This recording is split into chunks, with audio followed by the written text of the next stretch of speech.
Welcome back to Behind the Caution Tape. I'm your host, CrashLit, and today I'm really excited to be doing a special episode with USC soccer alum, two-time NCAA national champion, and current member of the Portuguese national team, Maria Alagoa. Make sure to follow her on Instagram at Maria Alagoa _.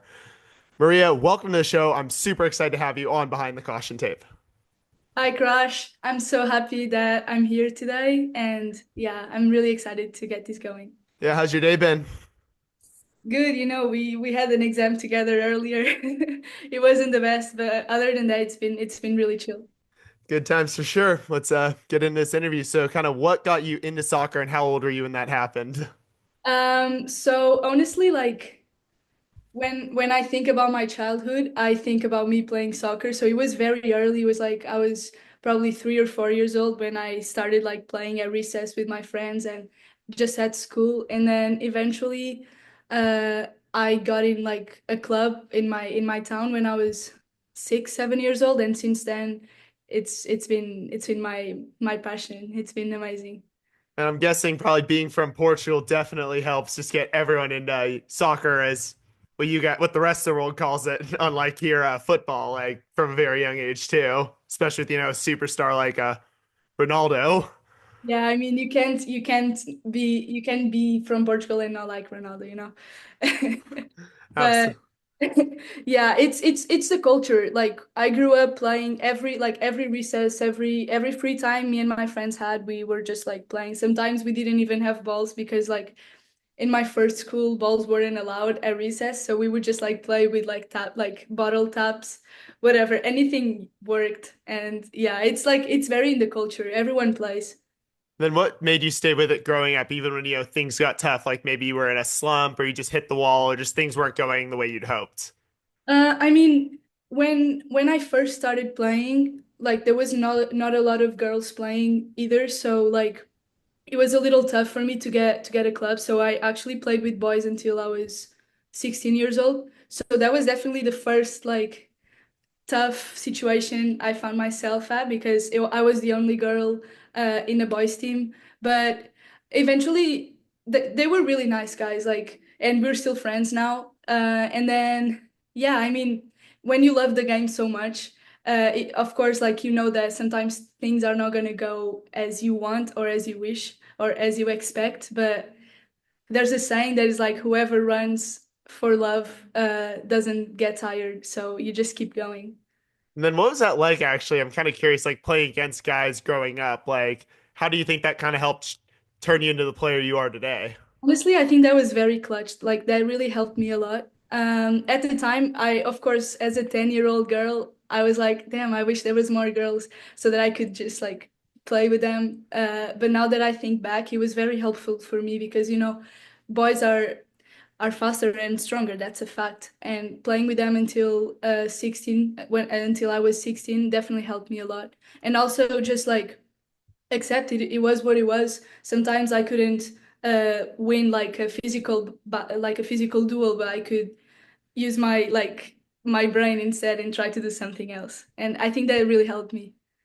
Gotcha. And then obviously, what was it? Just talk to me about what your college recruiting process like, especially coming into the US as an international student, and what led you to just choose Florida State initially?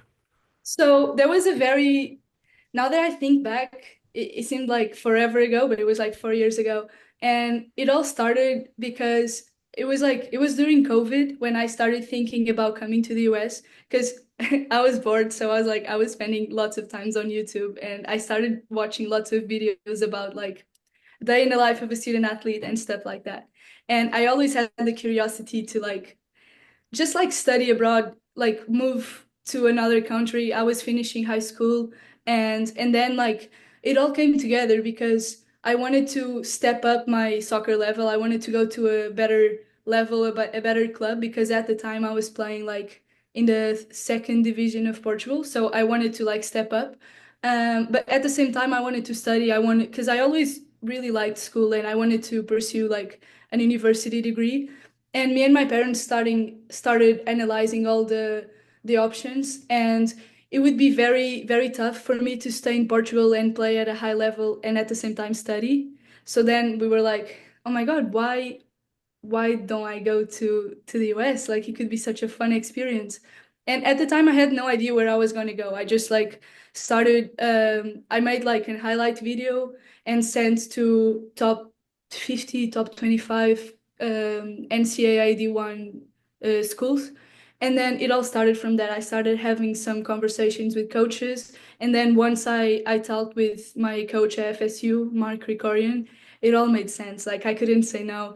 I still remember the call we had and like how like detailed it was and the plan that he had for me as a player and as a person, and it just sounded so right. And I didn't even think twice. Like I just said yes and started the adventure.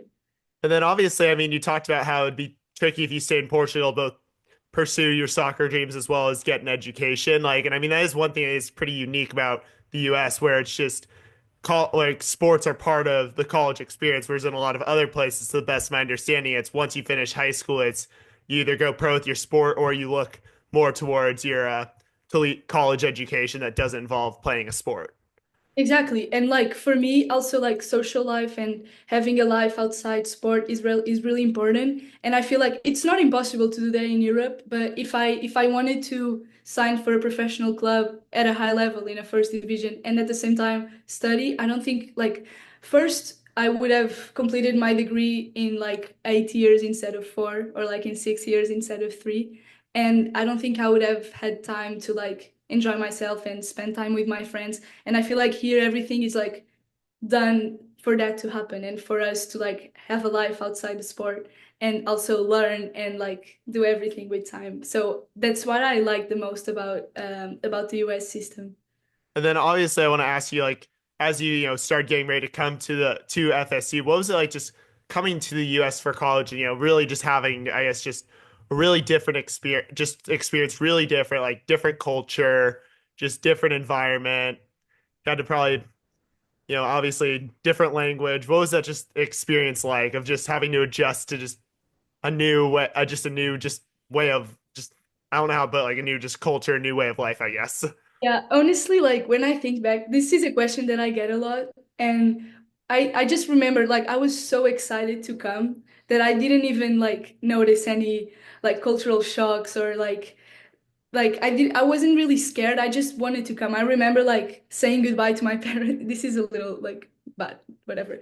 Saying goodbye to my parents at the airport, like for the first time, and I didn't even cry. I was just like, okay, bye. Like I just wanted to go. But then like as the time like passes, I realize, and of course, like there's a huge culture shock. It's like I'm with new people, I'm making new friends. When I first arrived, my English was like awful, not awful, but it wasn't good at all. I would take forever to like speak. But at the time, I feel like I was so excited and I was very like oblivious about everything, and that helped me a lot because I never like I never thought about like, oh, is this the right, like, was this the right choice? Was it not? No, I never thought about that. So I think like the fact that I was very innocent helped me a lot. But it's definitely like, I mean, I just moved across the world, but also the fact that I had so many like people in the same situation as me. When I first arrived in FSU, there was lots of internationals. So I feel like we were just all in the same boat, so that helped me too. Gotcha. And then obviously you did have some really big highlights during your time with the Seminoles, including winning two national championships. Can you talk to me about some of those highlights? Yeah, it's like it's something you I'll never forget. I mean, it's at again, I was so innocent in my freshman year that I was just like only when we won the Natty, I was like, "Oh my God, this is insane. Like this is huge." But I didn't know because I didn't really grow up like following college soccer or following the American system. So it's only in my freshman year, like in my freshman year we won the ACCs and the Natty.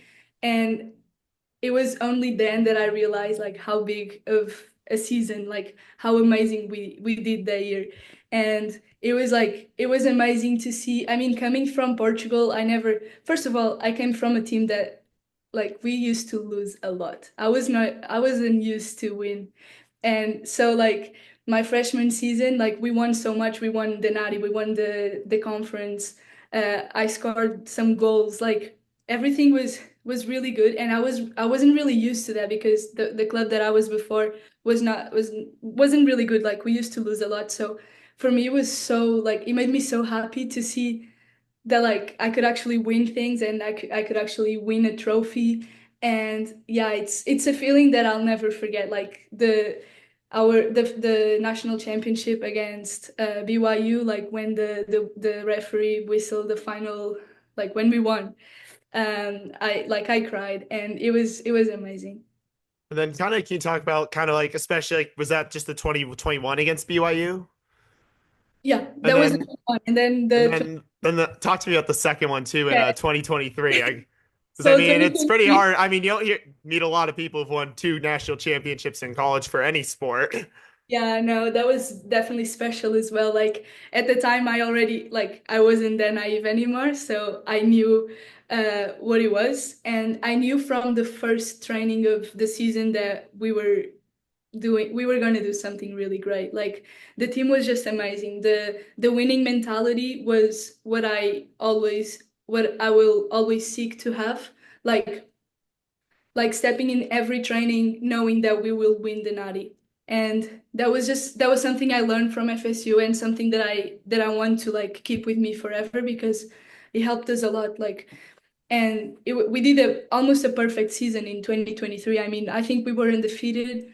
We had like one tie, and then like I just remember it was a common feeling in the team that we were going to win the natty, and I remember like there was not an option not to, like we were about to play the national championship against Stanford, and everyone in the locker room was like, "Okay, guys, let's win the natty now. Like we've been working for this." It was just like not acceptable not to, and that was something that I will never forget. Like that mindset and how everyone's mindset can come together and make us win something really big. Yeah, that's really impressive. Cool to hear just about how hell bent all of you were to just Yeah, like I get that, just remember. raise that trophy pretty much, I guess. Like I literally remember the first training in August. Like I don't know what it was. It was just something like I felt like I stepped in the soccer field for training, and I just felt like such a good energy. Like oh, we're gonna win the Natty this year. It's like it's so obvious. Obviously, there was more to your time at FSU. Like, what were some of your favorite moments off the field when you were a Seminole?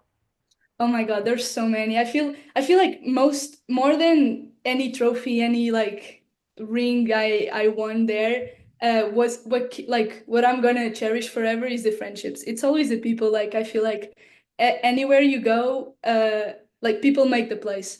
And I made like really, really, really good friends that I still today I talk to every day. So I feel like people were the best part of it because honestly we were in Tallahassee. I don't know if you've been to Tallahassee, but there's not much to do there. So we just had to like stick with each other and make it fun, and we made it really fun.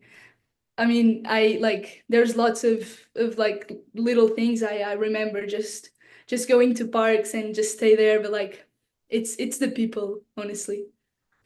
Absolutely, yeah. And then unfortunately, I haven't been to Florida at all, so I've still yet to experience that. I I want to go at some point. yeah. But I do want to ask, obviously, after that second national championship you won in 2023, you ultimately decided to enter the transfer portal. And what drew you to USC after you made the decision that to start a new chapter? So there was like honestly, it made so much sense at the time.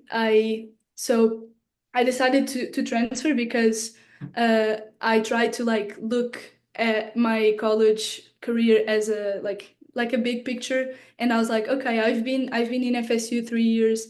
I won pretty much everything I could have, and I'm someone that like I like to explore. I like to be in the city. I like to like see new like meet new people, go to new places. So I just decided it was the good time to leave FSU to leave because I feel like it's good to leave things when things are good.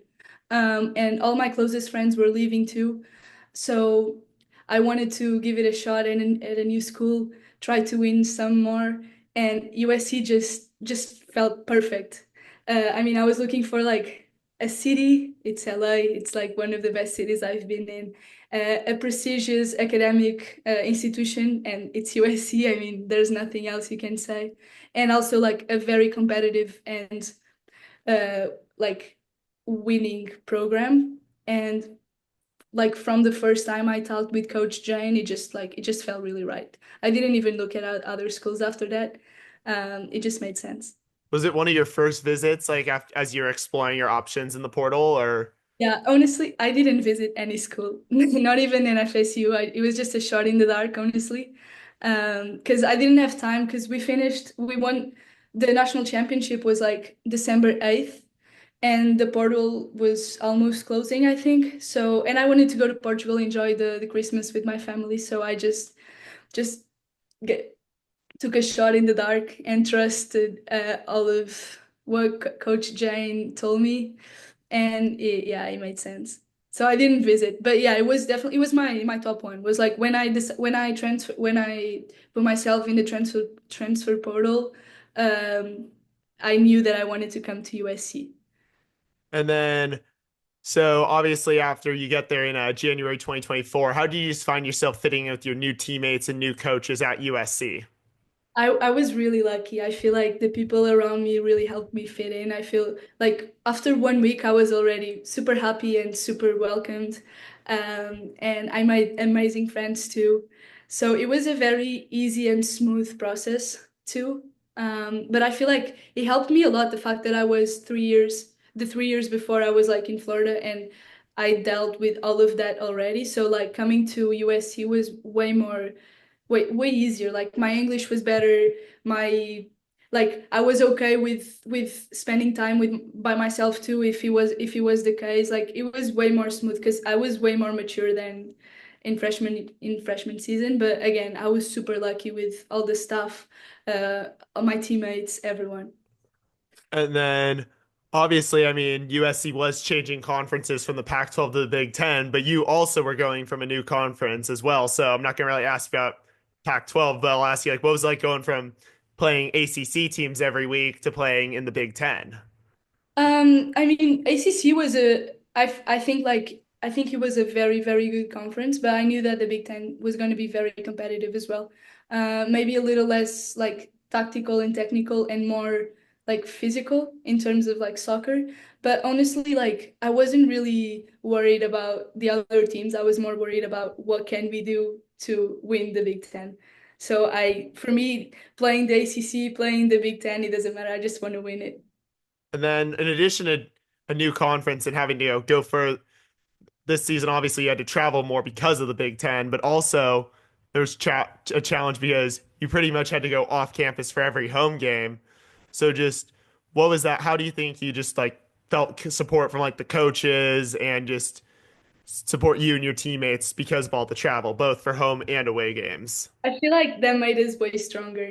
We knew that it was going to be a rough season in terms of traveling, in terms of new conference, a new field, and knowing that from the beginning, we I feel like that helped us a lot to like get better and get together and just like have like a very positive, because we had to be positive because there was so many like negative things against us that there was no point of taking those. So we were just like, guys, let's not focus on whatever is like hold against us, and let's just focus on what can we do to win the conference and win the natty.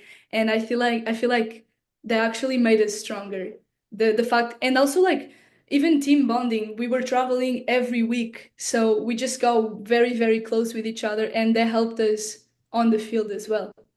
Even while I can't understand what that was like to have to travel for every game, I guess I can really admire how just y'all were staying positive about. And I think that's something I can really admire about every team that's been having to play off campus due to a rebuilding of their stadiums, whether it's soccer, lacrosse, or baseball, are like the immediate three that come to mind right now here at USC.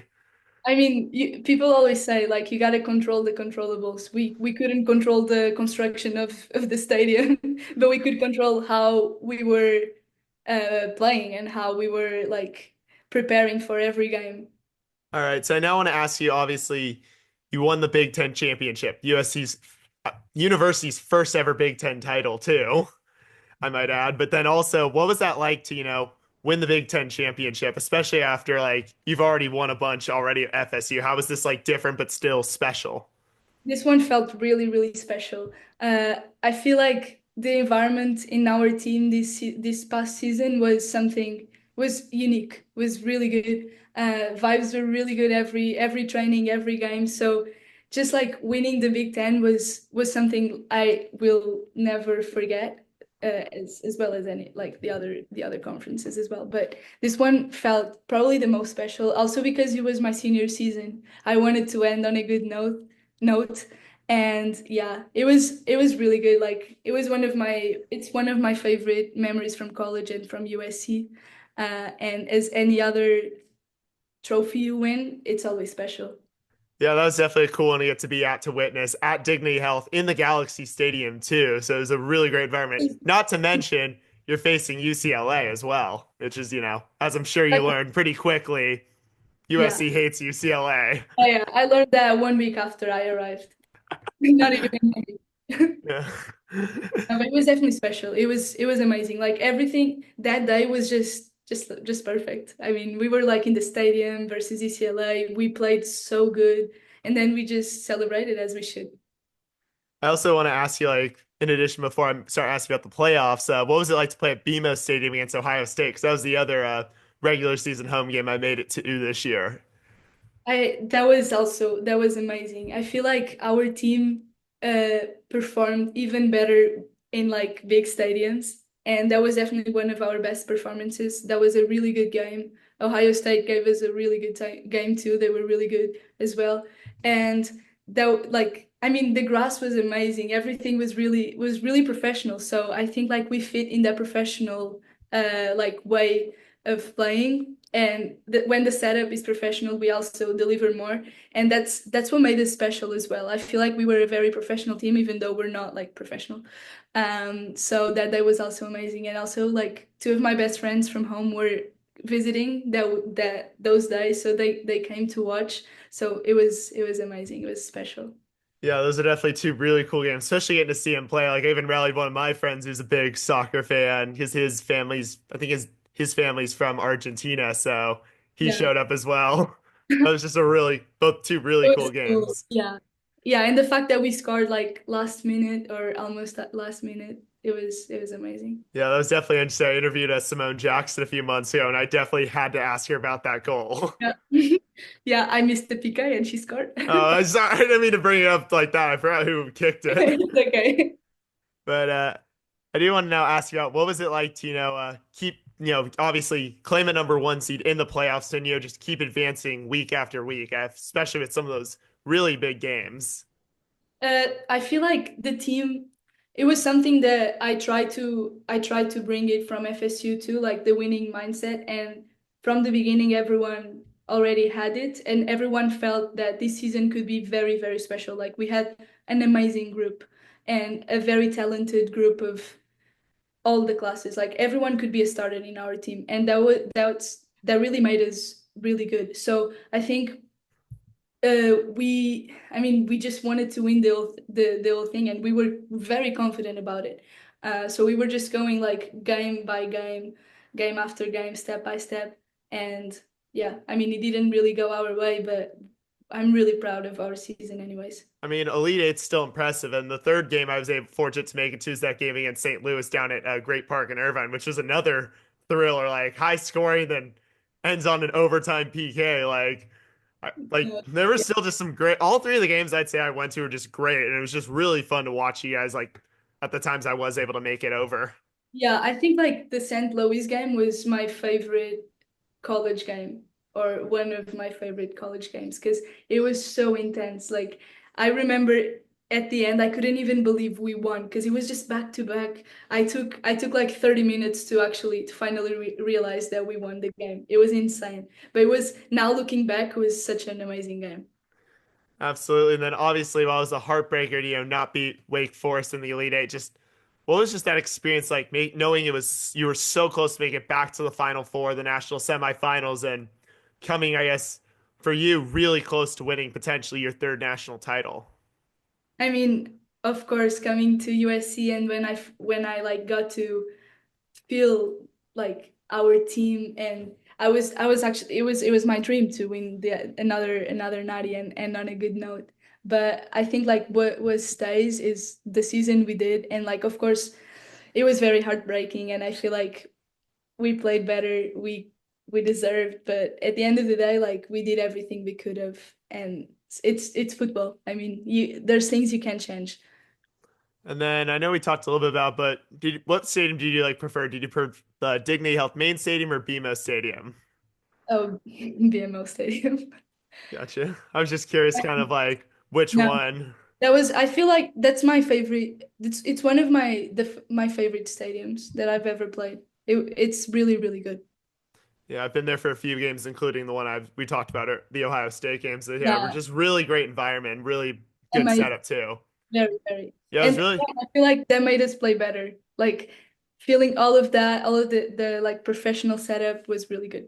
Yeah, I think it's really cool they were able to get those games, move those games from the Coliseum to soccer specific stadiums. Yeah, yeah, yeah. Because I feel like I think we were going to play in the Coliseum, but then the width is not like ideal for us. And it was very, very like, I don't know, narrow. So we ended up playing in BMO instead, and I'm really glad we did. All right, so moving a bit off the field for a minute, what did you study at USC? I mean, I know like obviously you're an econ, so I think I know the Yeah. answer. So I started when I first arrived in FSU. I was a like a business major.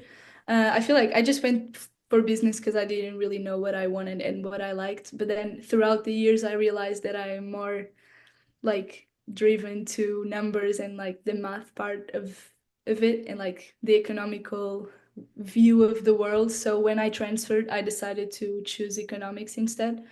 Yeah.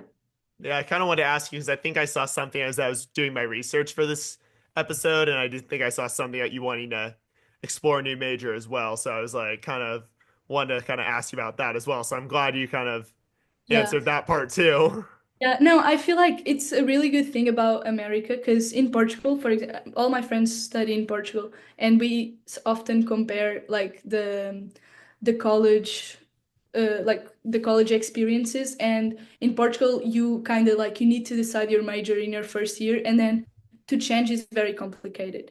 Like usually you would have to start everything from the beginning. And that's something I really enjoy about the US is that like you take some random classes, you take some G's, and you can go beyond your actual major, and then it makes you like realize what you actually like, where you find interest, and that's why I decided to go for econ at the end. Absolutely, I love that. And then what have been some of your favorite moments just off the field and not in the classroom at USC?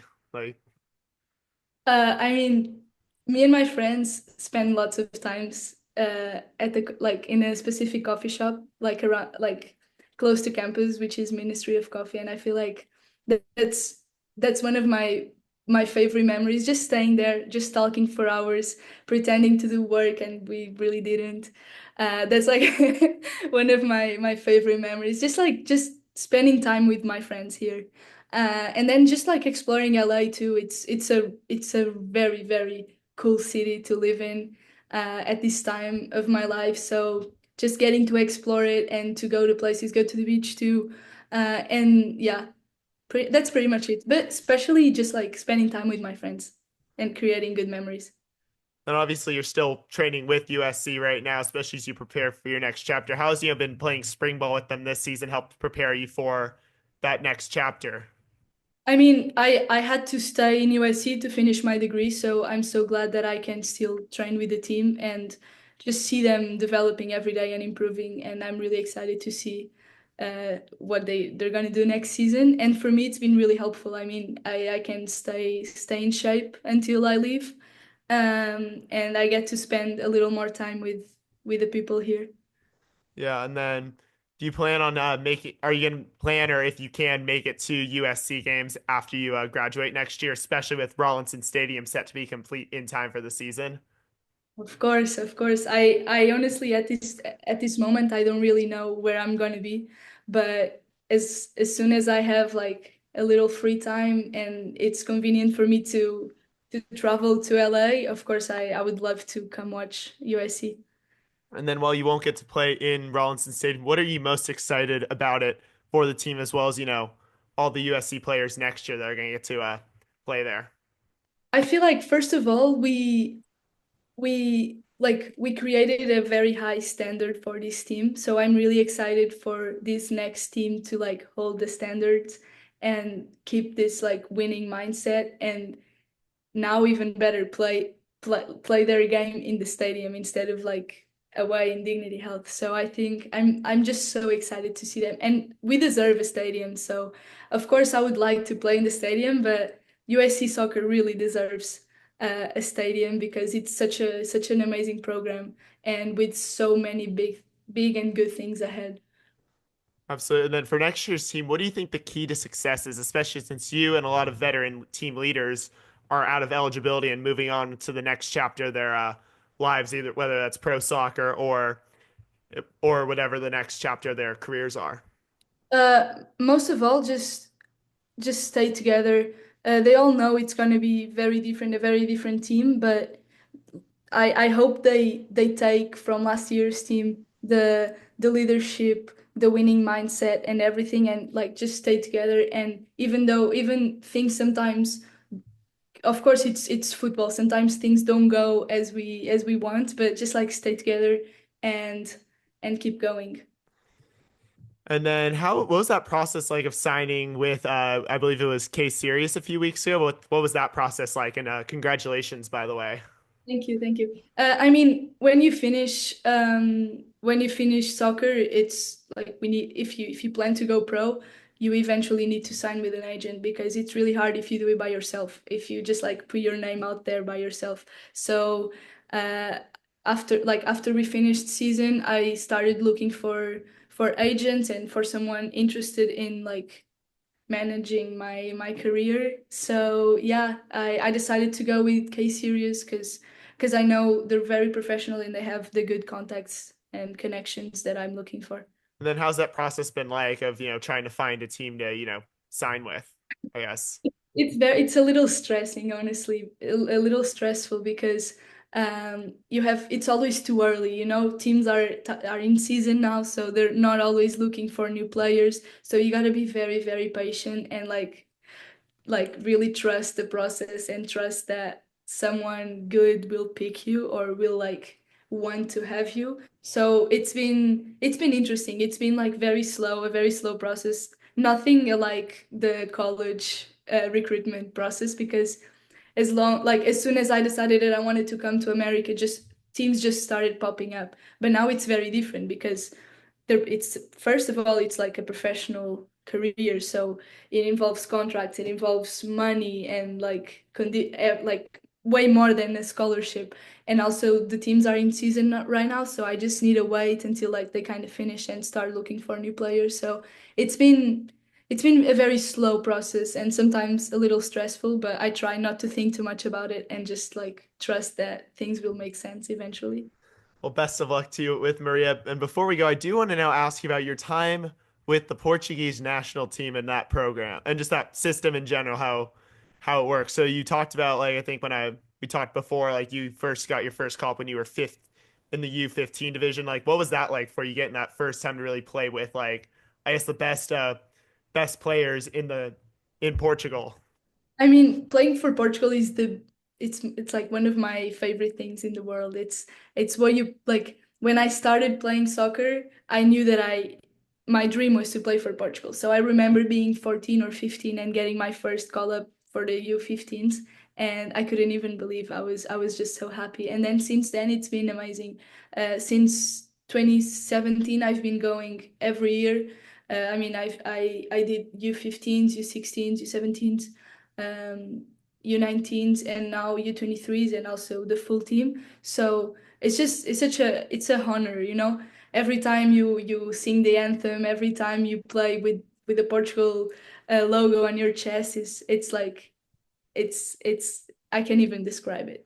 Yeah, what was that like working your way up and having to play against better competition every year pretty much?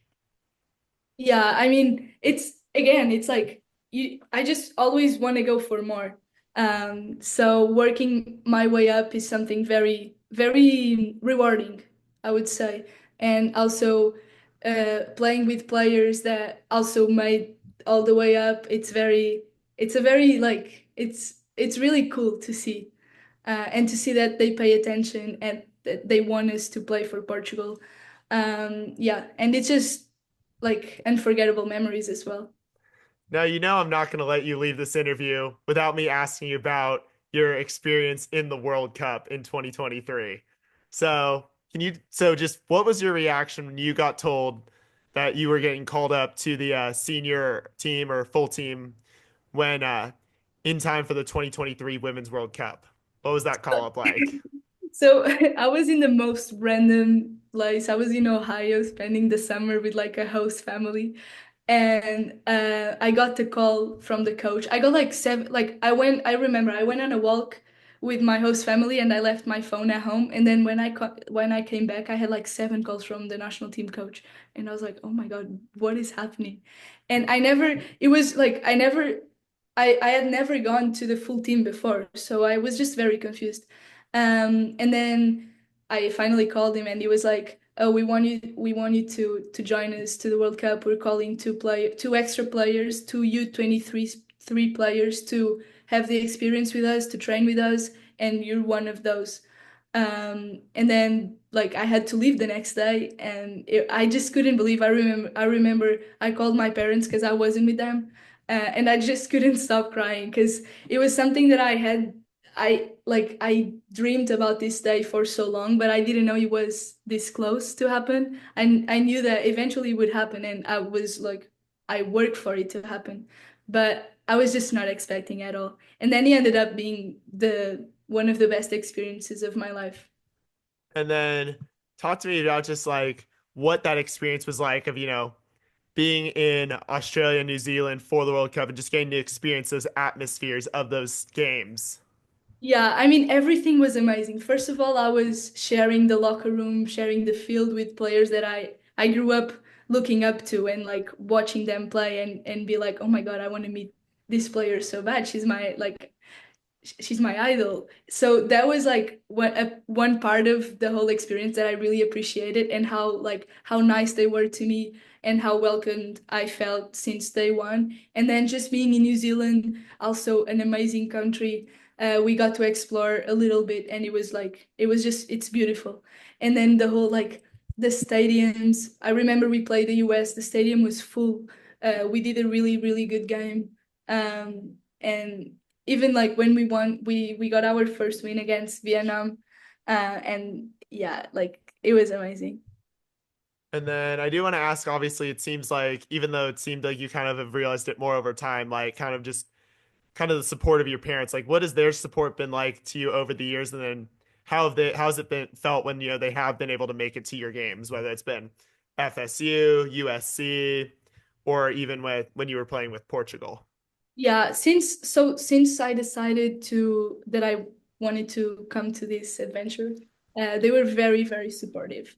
They really supported me since day one, and we knew that we were gonna be away, and it was my first time living away from home. But I think we did a really good job in like keeping in touch. We talk pretty much every day, so even though we're not together, I feel their support very close to me. And then of course, I was used to have my dad, especially because my mom doesn't love soccer, so she would go to some games, but not every game. But my dad used to go to all of my games, and I just knew, of course, I'm moving across the world. He's not going to be able to be in every game, but I know that they're trying to come watch as soon as they can. So every time they had the chance to, so in my sophomore year they came to one game or two, and then my junior year my dad actually came to the national championship. So those it just makes all the experiences even better. And then this last season they came for senior day, and yeah, it just made it even more special. Have you had any other call-ups with Portugal since the World Cup to the full team? Yeah, I got one. I got so in the World Cup, I didn't get the chance to debut for the full team because I was like I was an alternate, so I was just training. But then in February of 2024, I got my debut. And don't ask me about it because I don't remember. I think I froze. But it was again, it was just like it was a dream coming true, and it was something that I had dreamt of for so long. And then since then, I'm in between those two. Now next week I'm going to U23s because we have an important tournament in Spain. But I know that they've been following my career. Gotcha. Well, best of luck to you with all that. And before you go, I want to ask you a couple just kind of questions. Like, what's the best advice you've ever gotten throughout your life? Ooh. Like soccer related or It can be non-soccer? life, soccer. It can be just anytime you've heard like good advice that you've just kind of really kept with you. I mean, this is very basic, but I really like the quote, "It's not that deep," because it makes me like sometimes things don't go our way or whatever happens, like just let it go and just enjoy life. Like don't think too much. It's not that deep. And I feel like I use that a lot. Also like yeah, I don't know. There's a famous quote from from a Portuguese writer, which is "Let's not rush it, but let's not waste time." And I feel like I think about this quote a lot, and it's something that I live with. Like it's always in my mind because I wanna enjoy life. I wanna do it like as much as I can, but I also don't want overdo it. So yeah, but it's not really soccer related. Soccer related, I feel like just like the trust the process, even though it's very cliche, it's very true. Fair enough. Yeah. And then my final question for you is, unless you give me something I want to follow up on, is what's the best advice to anyone who like they see you, they aspire to be like you, they maybe like they're wanting to leave their home country and start a new chapter elsewhere because they have dreams of playing college soccer and potentially for their national team. Like, what do you say to them? They see you, they see Maria Alagoa, and they look be like they're like, I want to be like her. I would say you have like there's nothing to lose and that's all to win. Like just go for it, follow your gut, your instinct, and be patient, and everything will work out. Gotcha. Well, best of luck to you next week with the U23 team. Maria Alagoa, thank you so much for joining Behind the Caution Tape. It was an absolute honor to hear about your story, all your accomplishments, both collegiately and with the Portuguese team. It's been a really fun episode. So thank you so much for your time today. Thank you, Crush. All right, and that's going to do it for us here on this special episode of Behind the Caution Tape. A big thank you to Maria Alagoa. Make sure to follow her on Instagram at Maria Alagoa _. Make sure to follow me at CrashLit. Check out my website, crashlit.com. I'll see you all Monday for the Monday Rundown. Fight on.